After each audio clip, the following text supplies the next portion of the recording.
Monsieur Emmanuel Coblence pour le groupe Paris en commun.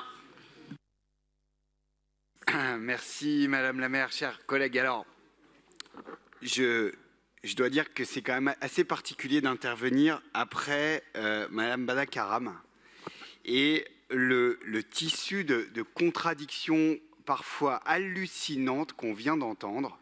Je les ai pas relevées toutes parce que ma capacité de prise de notes à la volée là, a trouvé ses limites. Il y en avait à peu près une à la seconde. Mais enfin, on a compris quand même qu'il y avait trop d'équipements sportifs, mais en même temps, il n'y avait pas assez d'équipements sportifs. Enfin, on n'a pas vraiment bien compris en fait. Une chose qu'on a bien compris, par contre, Madame Bada-Karam, c'est que à votre goût, il n'y avait pas assez de nouveaux équipements sportifs dans le 16e. Donc ça, on a bien entendu. Et par ailleurs, oui, effectivement, on a créé des sites de baignade. Et avec 20 millions d'euros, on aurait construit 0 piscine. Voilà, il faut le dire. Alors, si vous le voulez bien, je vais m'exprimer à la fois sur la délibération SG 42 et sur la SG 43.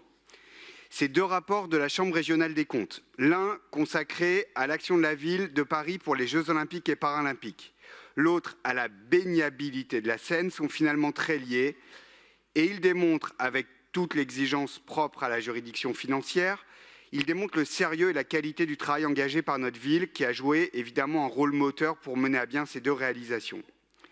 Les rapports confirment d'abord que la ville a su se doter d'outils de pilotage particulièrement solides et efficaces. Je pense pour les Jeux à la création de la délégation générale au JOP et aux grands événements, rattachée au secrétariat général, ainsi qu'au Paris Operation Center, ce centre de commandement conçu pour coordonner en temps réel l'ensemble des services municipaux.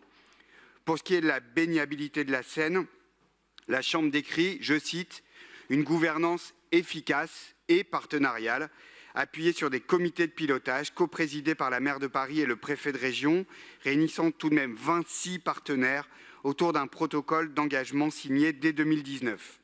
Ça, c'est pour la gouvernance. Sur le plan financier maintenant, la Chambre indique que les dépenses totales pour les JOP s'élèvent à 779 millions d'euros pour un coût net de 592 millions d'euros à la charge de la ville.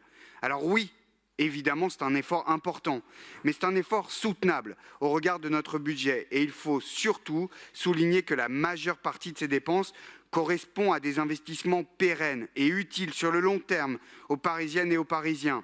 Là aussi, la maîtrise des grands chantiers est saluée par la CRC. L'Arena Porte de la Chapelle, pourquoi vous n'en parlez pas, Madame Bada-Karam? La rénovation de plusieurs équipements sportifs utilisés comme centre d'entraînement, le stade Pierre de Coubertin, la piscine Georges Valeret par exemple. La Chambre souligne que, hors inflation, les dépenses liées aux ouvrages n'ont augmenté que de 3,7% et elle conclut, je cite, à une évolution maîtrisée des coûts. Le rapport sur la baignade illustre la même logique d'investissement structurant. La mobilisation de cofinancement pour moderniser nos infrastructures. Et je pense là au chantier immense visant la modernisation des stations pour réduire le rejet des eaux usées dans la Seine et en particulier au bassin de stockage près de la gare d'Austerlitz qui a permis, même lors de précipitations exceptionnelles, comme ça a été le cas à l'été 2024 à Paris, souvenez-vous, d'obtenir une qualité de l'eau jugée conforme qui permet aujourd'hui la baignade. Évidemment, la Chambre formule quelques recommandations, c'est son rôle et nous l'écoutons.